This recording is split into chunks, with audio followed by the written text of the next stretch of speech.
Dans un petit coin de la province de Liège, la vallée de la Mehaigne offre à la faune et à la flore locale un habitat de qualité que les touristes peuvent découvrir à bord de ces drôles d'engins appelés draisines. Une façon ludique et sportive, en quelques coups de pédale, de parcourir la campagne, mais également de remonter le temps. En effet, le village de Mohat possède l'une des plus anciennes forteresses médiévales de Belgique. Si aujourd'hui les murailles ne sont plus vraiment menaçantes, il faut se rappeler que par le passé, les comtes de Mohat et les princes-évêques de Liège se sont succédés pour bâtir et défendre cette place forte. Toute proche, l'ancienne abbaye cistercienne du Val Notre-Dame est devenue une école et un internat pour jeunes filles. L'église abbatiale a été détruite, mais son ancien jubé se retrouve dans l'église Notre-Dame du Rosaire. La construction de ce nouveau bâtiment avait été dictée par le succès de plus en plus important du pèlerinage à Notre-Dame de Mohat. Une vierge à l'enfant, habillée à l'espagnol et toujours vénérée. Aujourd'hui, ce sont de merveilleux vitraux contemporains composés de 93 panneaux de 35 couleurs différentes et l'œuvre de 3 maîtres verriers qui laissent entrer la plus belle des lumières pour fêter le 100e anniversaire de Notre-Dame du Rosaire.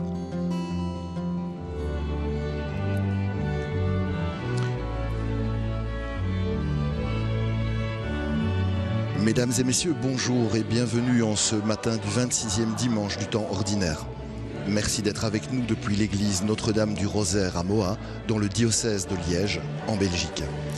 Avec vous, Bertrand Godefroy, pour vous accompagner tout au long de cette célébration. Celle-ci sera présidée par l'abbé Michel Dortu. C'est le frère Didier Cronenbergs dominicain qui en assurera la prédication. Les chants de cette célébration seront assurés par Cynthia Hagelstein, Marie Magrofoco, Vincent Maya et Marc Tison, soutenu par l'ensemble Accroche-Cœur, un ensemble régional sous la direction d'Arnaud François, qui a lui-même composé la messe de ce dimanche. Les pièces musicales seront interprétées par Julien Collignon et Andrea Jackson-Grow au violon, Capucine Decour à l'alto, François Robinet au violoncelle et Tim Charlier à la contrebasse. Je vous souhaite une agréable célébration et vous invite maintenant à entrer en prière.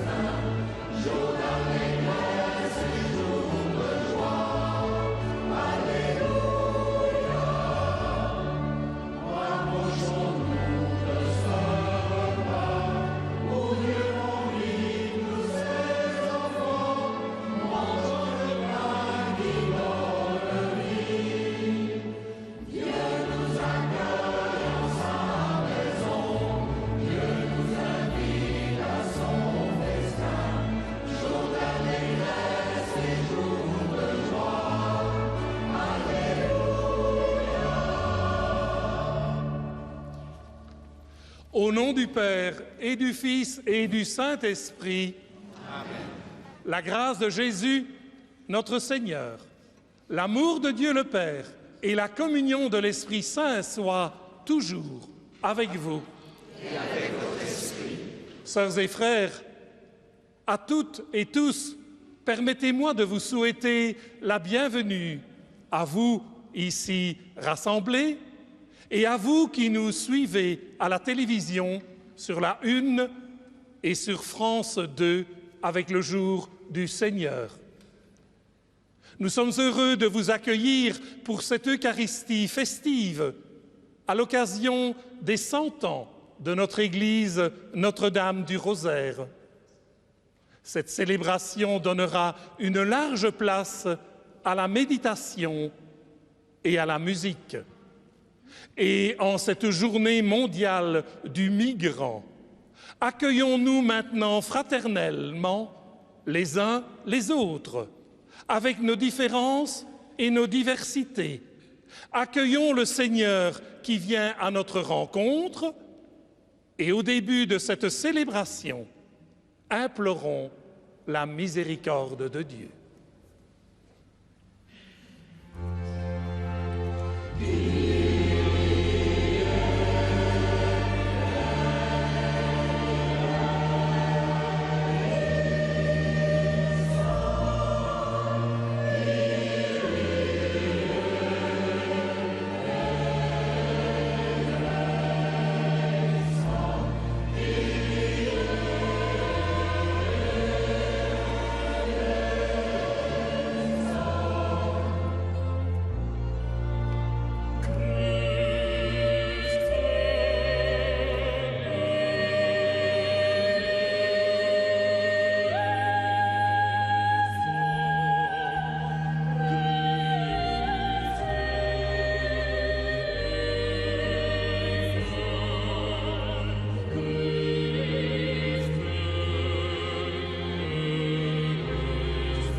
Que Dieu notre Père nous fasse miséricorde et qu'il nous affermisse dans le bien, qu'il nous offre la bonté du pardon jusqu'au siècle des siècles. Amen.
Ensemble, prions.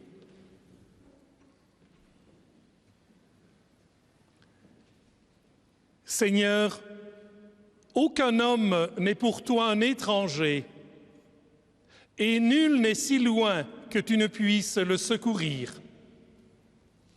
Donne-nous, pour accueillir ceux que le monde rejette, l'amour et le respect que tu leur portes, par Jésus-Christ, ton Fils, notre Seigneur et notre Dieu, qui règne avec toi et le Saint-Esprit, maintenant et pour les siècles des siècles.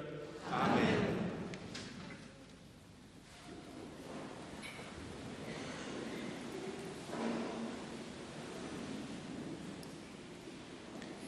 Lecture du livre du prophète Amos. Ainsi parle le Seigneur de l'univers. Malheur à ceux qui vivent bien tranquilles dans Sion et à ceux qui se croient en sécurité sur la montagne de Samarie. Couchés sur des lits d'ivoire, vautrés sur leurs divans, ils mangent les agneaux du troupeau, les veaux les plus tendres de l'étable. Ils improvisent au son de la harpe. Ils inventent, comme David, des instruments de musique. Ils boivent le vin à même les amphores. Ils se frottent avec des parfums de luxe. Mais ils ne se tourmentent guère du désastre d'Israël. C'est pourquoi maintenant, ils vont être déportés. Ils seront les premiers des déportés. Et la bande des vautrés n'existera plus. Parole du Seigneur.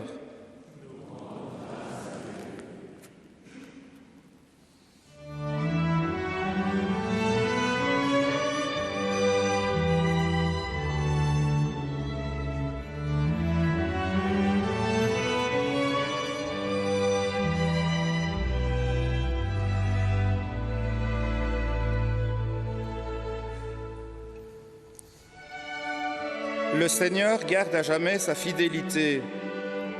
Il fait justice aux opprimés. Aux affamés, il donne le pain. Le Seigneur délie les enchaînés.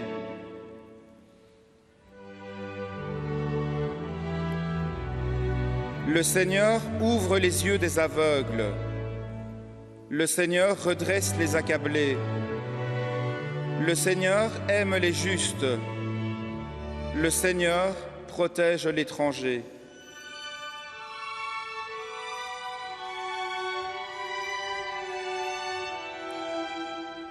Il soutient la veuve et l'orphelin. Il égare les pas du méchant.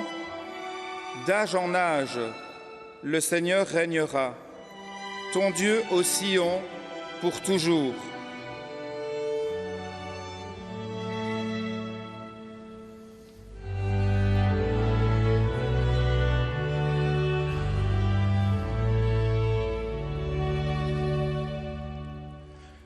Lecture de la première lettre de saint Paul apôtre à Timothée. Toi, homme de Dieu, recherche la justice, la piété, la foi, la charité, la persévérance et la douceur.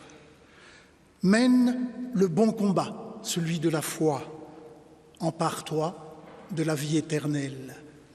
Celle à qui tu as été appelé, celle pour elle que tu as prononcé ta belle profession de foi devant de nombreux témoins. Et maintenant, en présence de Dieu qui donne vie à tous les êtres et en présence du Christ Jésus qui a témoigné devant Ponce Pilate par une belle affirmation, voici ce que j'ordonne. Garde le commandement du Seigneur en demeurant sans tache, irréprochable jusqu'à la manifestation de notre Seigneur Jésus-Christ. Celui qui le fera paraître au temps fixé, c'est Dieu, souverain, unique et bienheureux, roi des rois et seigneur des seigneurs. Lui seul possède l'immortalité, habite une lumière inaccessible. Aucun homme ne l'a jamais vu et nul ne peut le voir. À lui, honneur et puissance éternelle. Parole du Seigneur.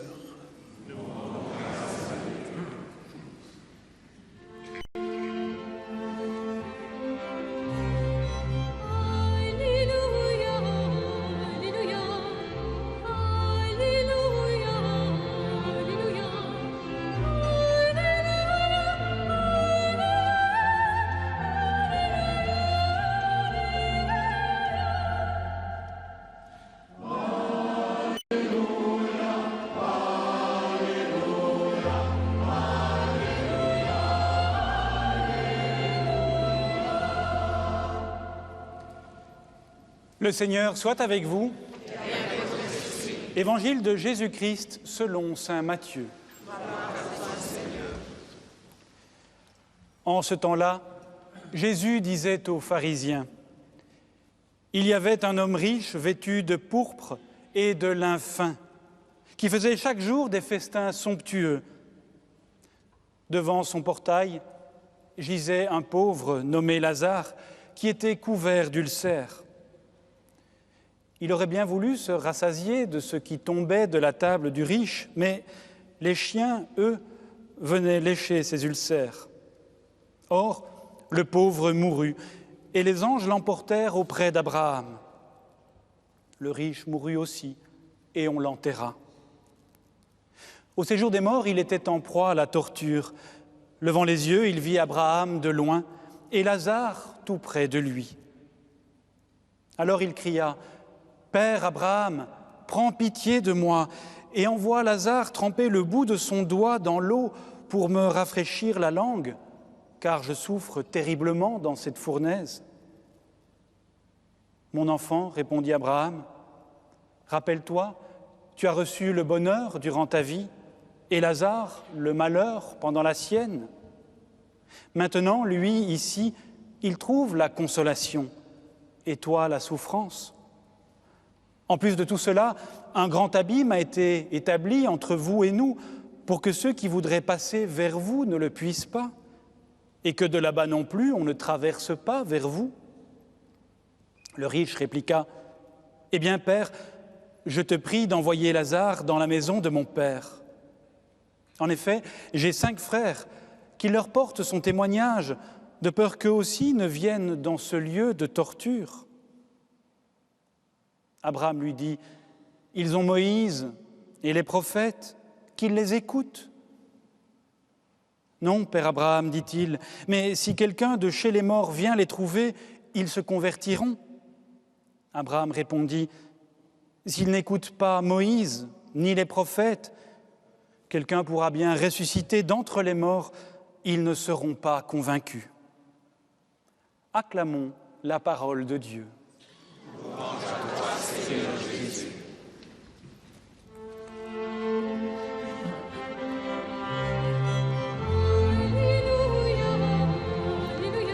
C'est le frère Didier Cronenbergs qui va maintenant prononcer l'homélie.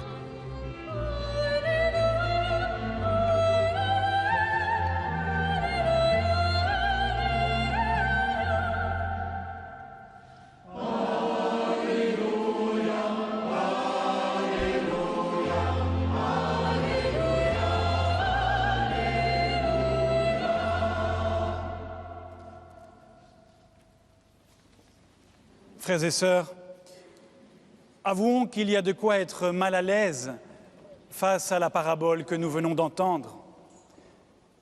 Cette histoire du riche et de Lazare n'utilise-t-elle pas des images culpabilisantes?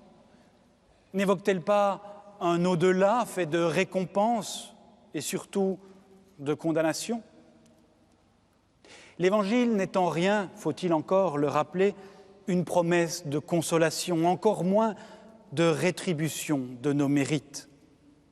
Au contraire, s'il nous projette dans l'avenir et interroge notre passé, c'est justement pour nous inviter sans cesse à mieux vivre notre présent, c'est-à-dire à ajouter de la vie à nos jours, de la consistance à notre existence. N'est-ce pas là tout l'appel de l'Évangile ? C'est comme s'il nous disait aujourd'hui « Ta vie, tu n'en as qu'une. À force de calculer à court terme ou de te croire immortel, tu passes à côté de la vie et donc de la tienne. Ouvre les yeux, il y a tant de personnes au portail de ton cœur. » Vivre l'Évangile, c'est donc redécouvrir une certaine sensibilité au quotidien. Ouvrir les yeux sur la misère sociale, économique, intellectuelle, spirituelle de notre monde, sans perdre pour autant la capacité à s'émerveiller, à se réjouir et à faire la fête. Car quelle est l'erreur du riche de la parabole finalement, sinon d'être insensible? Ce qui l'enferme fondamentalement, ce n'est pas sa richesse, mais c'est sa quête incessante de jouissance. Et le texte nous le dit bien. Il y avait un riche qui faisait chaque jour des festins somptueux. La fête n'est pas pour lui une célébration, mais une recherche incessante, constante de plaisir, au point qu'il ne voit plus celui qui est à la porte de son cœur. Il n'existe que pour lui-même et ne voit plus celui qui ne peut vivre que grâce aux autres. Alors s'il nous arrive parfois dans notre vie d'être comme ce riche, toutes et tous à un moment donné de notre vie, nous pouvons aussi être comme Lazare, Nous pouvons ressentir au fond de nous un grand abîme. Lorsque le désespoir surgit, se creuse une faille à l'intérieur de notre être, un fossé infranchissable entre ce que nous sommes et ce que nous désirons être se creuse. Pire encore, il y a tous ces moments où la vie bascule, les portes se referment, échec, trahison, conviction d'avoir fait fausse route. Nous nous sentons alors ulcérés comme Lazare, jetés par le destin devant un portail derrière lequel se trouve un avenir désormais inaccessible. Oui, le bonheur de notre vie semble parfois emporté au séjour des morts. C'est dans ces moments-là qu'il nous faut combattre le bon combat, celui de la foi, de la confiance, espérer contre toute espérance, persévérer dans la douceur, c'est-à-dire mettre de l'au-delà dans notre présent. Mettre de l'au-delà, c'est se demander aussi ce qui restera de nous quand la mort viendra nous cueillir. De certitude quant à ce qu'il y aura après notre mort, nous n'en avons aucune. Comme le dit la parabole, quelqu'un pourra bien ressusciter d'entre les morts, ils ne seront pas convaincus. Ce qui restera de nous, de nos relations, de notre histoire, lorsque la mort viendra, nous n'en savons rien. C'est une question d'espérance. Mais il ne tient qu'à nous, dès aujourd'hui, à mettre de l'au-delà dans notre vie, à choisir ce qui offre dès aujourd'hui un goût d'éternité à nos relations. Justice, foi, charité, persévérance, douceur. Empare-toi maintenant de la vie éternelle, nous dit Timothée, non pas en te réfugiant dans un avenir idéalisé, mais par tout ce qui donne aujourd'hui dans ta vie une saveur d'éternité. Pour cela, l'Évangile nous invite à ouvrir les yeux, à cultiver en nous une attention bienveillante, une réelle sensibilité au quotidien, presque une saine intranquillité. Le prophète Amos le disait déjà dans un des plus anciens textes du Premier Testament. Malheur à ceux qui vivent bien tranquilles dans leur sécurité. Oui, nous sommes conviés à une saine intranquillité. Les textes de ce dimanche viennent nous secouer, nous réveiller dans notre confort, dans notre petit sommeil existentiel. Car ce n'est pas dans un futur incertain que justice doit être faite, c'est maintenant que nous devons y œuvrer, c'est maintenant que la compassion doit être donnée, c'est maintenant que nos yeux doivent s'ouvrir pour combattre avec persévérance et douceur les bons combats. Persévérer dans la douceur, combattre le bon combat, consistera alors à reconnaître que toutes les zones d'ombre de nos histoires s'effaceront un jour au séjour des morts. Mais c'est accepter dans le même moment que tout ce qui aura été vécu en vérité, dans l'amour, dans la foi, dans la charité, tout cela sera sous le signe de Lazare, dont le nom signifie Dieu aide. Si nous persévérons ainsi dans la douceur, alors se dévoilera au plus intime de nous la lueur d'un Dieu précaire, habitant une lumière inaccessible, qui n'offre ni consolation ni condamnation, mais qui nous accompagne toujours dans nos existences, dans nos abîmes comme dans nos jours de fête. Amen.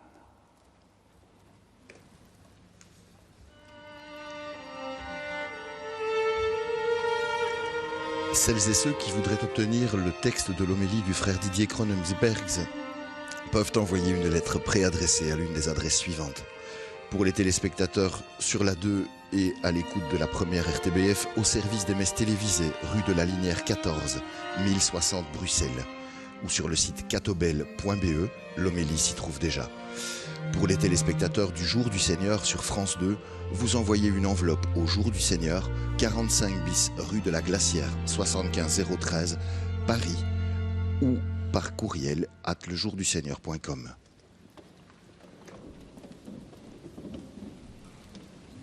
Et je nous invite maintenant à méditer en musique, tous ensemble, notre foi. Credo in unum Deum.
dans la certitude d'être écoutés et exaucés, prions le Dieu de toute bonté. Seigneur, nous te prions pour tous ceux et celles qui prennent soin de la vie et la font grandir, qu'ils gardent force et courage pour tendre la main à tous ceux que la crise économique a jetés dans la misère et la marginalité et leur rendent leur dignité d'enfants de Dieu.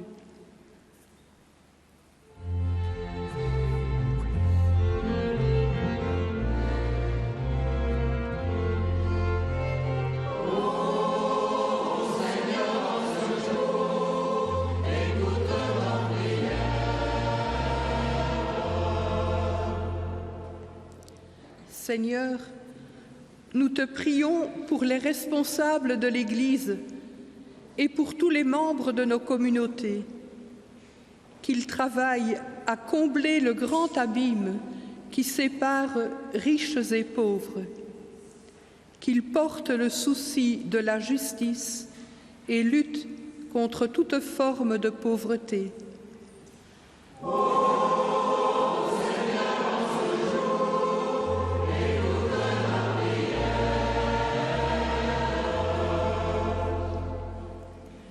Seigneur, en cette journée des migrants, nous te prions pour tous les migrants morts sur le chemin de l'exil et pour les victimes de la traite des êtres humains. Nous te prions pour tous ceux qui sont décédés dans l'isolement ou dans l'indifférence.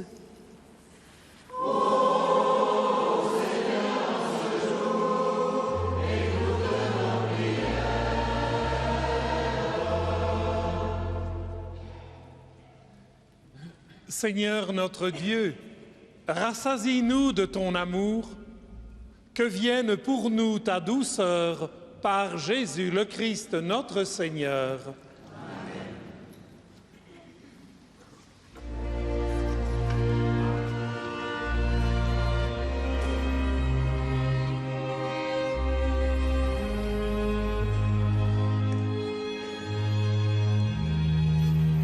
En apportant le pain et le vin, nous remercions Dieu pour la surabondance de ses dons.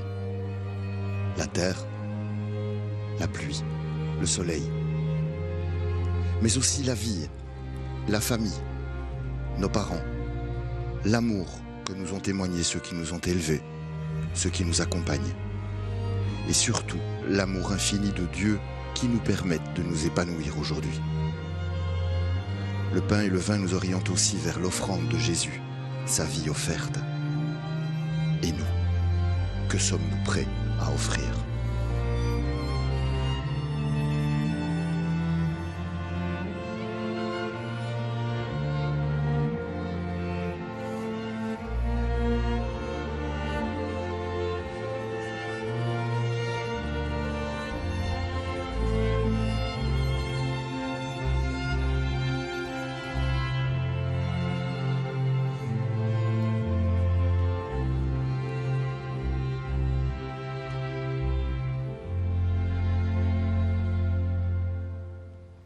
Prions ensemble au moment d'offrir l'Eucharistie de toute l'Église. Pour la C'est avec un cœur de pauvre, Seigneur, que nous déposons sur ton autel ce pain et ce vin.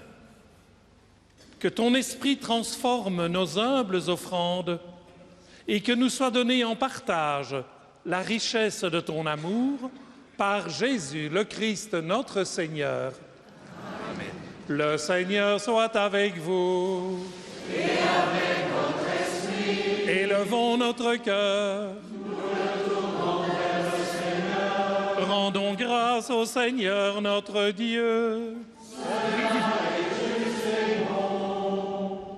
Vraiment, il est bon de te rendre gloire, de t'offrir notre action de grâce, toujours et en tout lieu, à toi, Père très saint, Dieu éternel et tout-puissant. Le rappel de sa mort provoque notre amour, L'annonce de sa résurrection ravive notre foi et la promesse de sa venue nourrit notre espérance. C'est pourquoi, avec les anges et tous les saints, nous chantons et proclamons.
Toi qui es vraiment saint, toi qui es la source de toute sainteté, nous voici rassemblés devant toi et dans la communion de toute l'Église.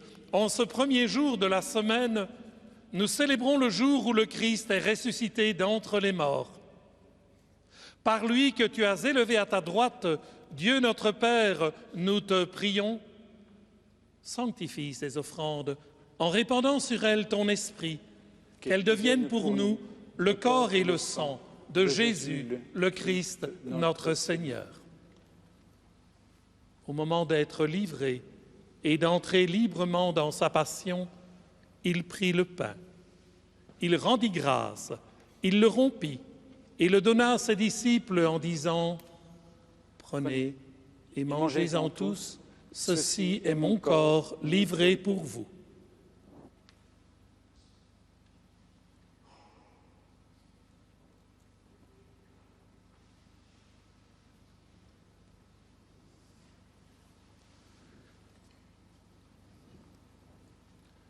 De même, à la fin du repas, il prit la coupe. De nouveau, il rendit grâce et la donna à ses disciples en disant « Prenez et buvez-en tous, car ceci est la coupe de mon sang, le sang de l'alliance nouvelle et éternelle, qui sera versé pour vous et pour la multitude en rémission des péchés. Vous ferez cela en mémoire de moi. »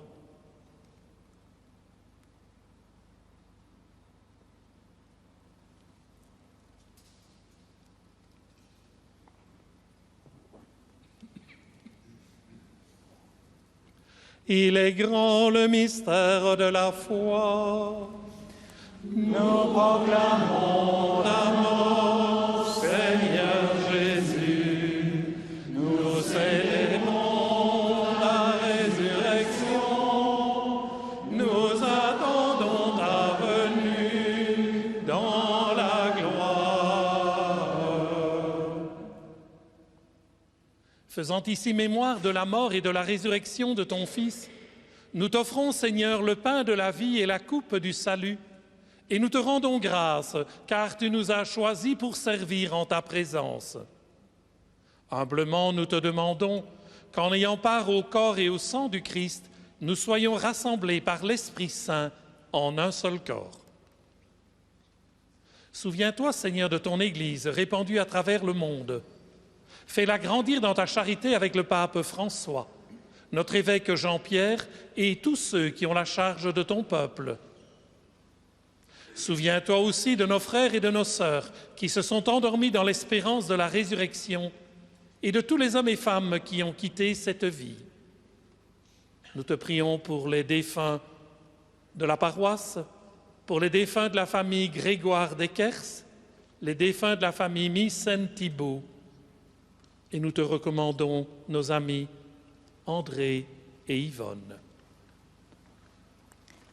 Et sur nous tous, enfin, nous implorons ta bonté.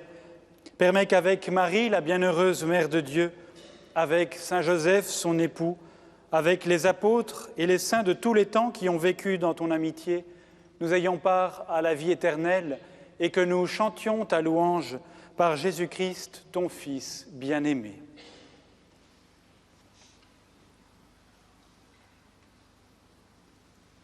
Par lui, avec lui et en lui.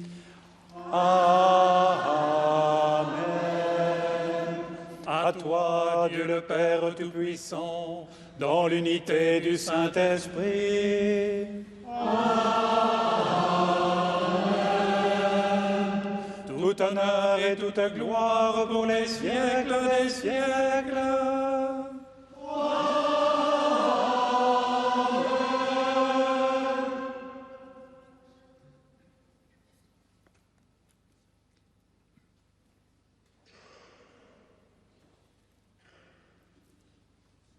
Nous n'avons pas d'autre richesse que les trésors de notre Dieu. Et c'est pourquoi d'un cœur libre et joyeux, nous pouvons dire « Notre Père qui es aux cieux, que ton nom soit sanctifié, que ton règne vienne, que ta volonté soit faite sur la terre comme au ciel. Donne-nous aujourd'hui notre pain de ce jour. Pardonne-nous nos offenses, comme nous pardonnons aussi à ceux qui nous ont offensés. Et ne nous laisse pas entrer en tentation, mais délivre-nous du mal, car c'est à toi qu'appartiennent le règne, la puissance et la gloire pour les siècles des siècles. Seigneur Jésus, tu es notre sagesse et notre paix.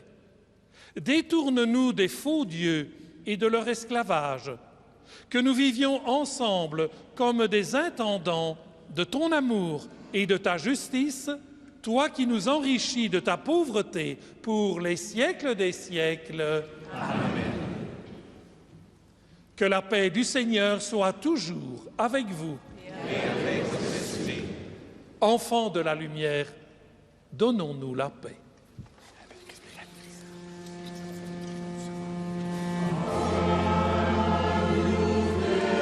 Cette paix que les membres de l'Assemblée partagent ici dans l'église Notre-Dame du Rosaire à Mohat, je vous l'adresse également, chers auditeurs et téléspectateurs, d'où que vous nous suiviez. Que cette paix du Seigneur vous garde et vous accompagne tout au long de cette semaine.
Bienheureux le monde où l'argent n'est rien. Venez les pauvres et les petits au festin du royaume. Voici l'agneau de Dieu qui enlève le péché du monde. Seigneur, je ne suis pas digne de te recevoir, mais dis seulement une parole et je serai guéri. Que le corps et le sang du Christ nous gardent pour la vie éternelle.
Ce mal mis en avant dans nos lectures du jour, qui touche riches et moins riches, les rendant capables de porter un regard rapide sur la misère du monde sans s'émouvoir, sans faire pour que cela change. La tradition bénédictine l'appelle la capacité à tendre l'oreille de son cœur. Un autre théologien, la sclérose cardiaque.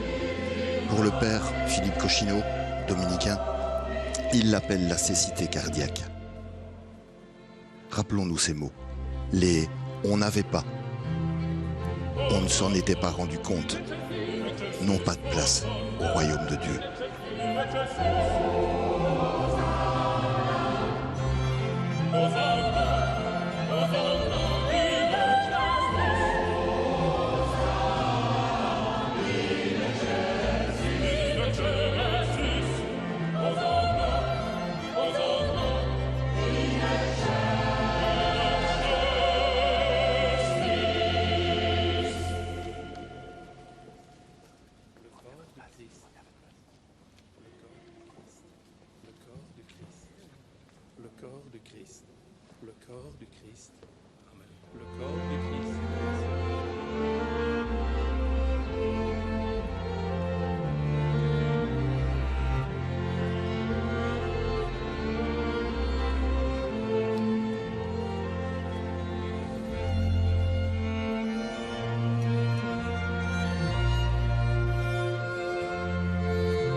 Rassemblons notre prière.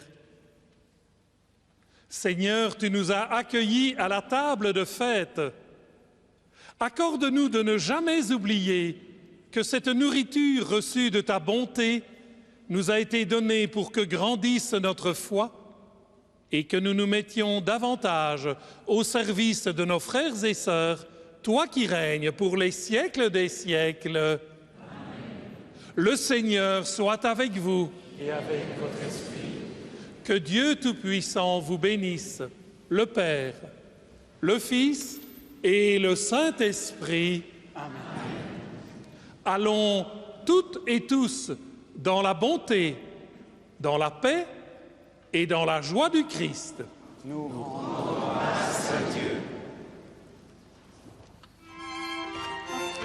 Chers auditeurs, vous avez suivi la célébration du 26e dimanche du temps ordinaire depuis l'église Notre-Dame du Rosaire à Moat, dans le diocèse de Namur en Belgique. Avec vous, c'était Bertrand Godefroy. Je vous souhaite à tous un excellent dimanche. Au nom de toutes les personnes qui ont préparé cette célébration, merci pour votre présence et votre soutien. Prenez bien soin de vous et de ceux qui tendent